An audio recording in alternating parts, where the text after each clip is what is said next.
Ishmael, the firstborn son of Abraham, is a significant figure in the history of the Abrahamic religions, Judaism, Christianity, and Islam.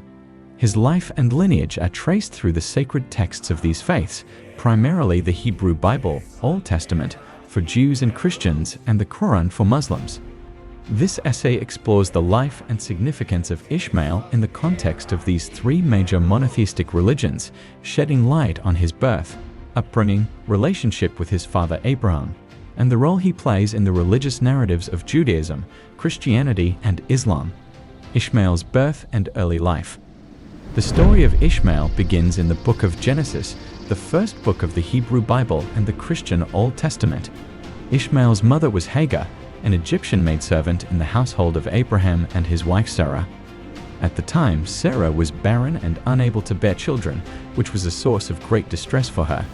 To address this issue, Sarah decided to give Hagar to Abraham as a wife to bear him children.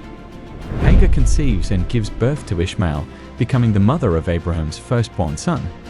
This event is a pivotal moment in the narrative, as it marks the beginning of the fulfillment of God's promise to make Abraham the father of many nations. Ishmael's birth is seen as a blessing and a response to Sarah's inability to conceive. Ishmael's relationship with Abraham. Despite Ishmael's birth fulfilling God's promise to Abraham, tension arises within the household due to Sarah's jealousy and mistreatment of Hagar.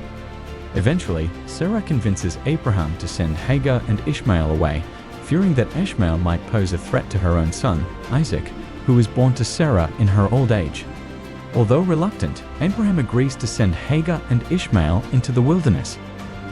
This episode is a complex one and is viewed differently in the three Abrahamic faiths. In Islam, Ishmael's status as a prophet and his significant role in the lineage of the Prophet Muhammad are emphasized. In Judaism and Christianity, the focus often remains on Isaac as the chosen son through whom God's covenant is passed. Ishmael in Islamic tradition. In Islamic tradition, Ishmael holds a revered status. He is considered a prophet, Nabi, and is believed to have received divine revelation. The Quran, the holy book of Islam, mentions Ishmael in several verses, highlighting his righteous character and his role as a prophet.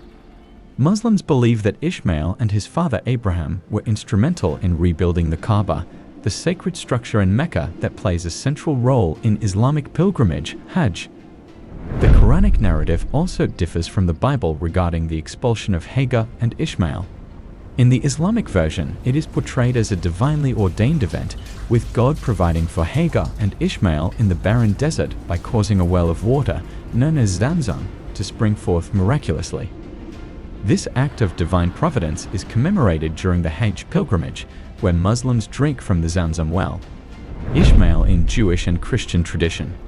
In Judaism, Ishmael is acknowledged as the firstborn son of Abraham, but is not considered a central figure in the faith's religious narrative.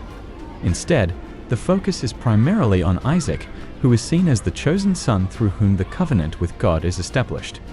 In Christianity, Ishmael plays a relatively minor role as well. While he is recognized as the son of Abraham and Hagar, the emphasis is on the descendants of Isaac, particularly in the context of the lineage leading to Jesus Christ. Ishmael's legacy. Ishmael's legacy is a multifaceted one, influenced by the religious traditions that claim him as an ancestor. In Islam, Ishmael is revered as a prophet and a central figure in the Abrahamic lineage, tracing his spiritual heritage to the final prophet, Muhammad. His role in the construction of the Kaaba underscores his importance in Islamic tradition. In Judaism and Christianity, Ishmael's significance is more subdued, with the primary focus on his younger half-brother Isaac. Nevertheless, his existence and lineage are acknowledged as part of the broader narrative of God's covenant with Abraham and the fulfillment of the promise of numerous descendants. Conclusion. Ishmael, the firstborn son of Abraham, occupies a unique place in the religious narratives of Judaism, Christianity, and Islam. His birth and early life are recounted in the book of Genesis, and his story unfolds differently in each of these faiths. In Islamic tradition, Ishmael is celebrated as a prophet and a central figure in the lineage leading to the final prophet, Muhammad. In Judaism and Christianity, his role is more subdued, with the primary focus on his younger half-brother, Isaac. Overall, Ishmael's story is a testament to the rich and diverse tapestry of religious traditions and the ways in which individuals and communities interpret and revere their shared heritage. His life and legacy continue to be a source of spiritual reflection and historical significance for millions of people around the world.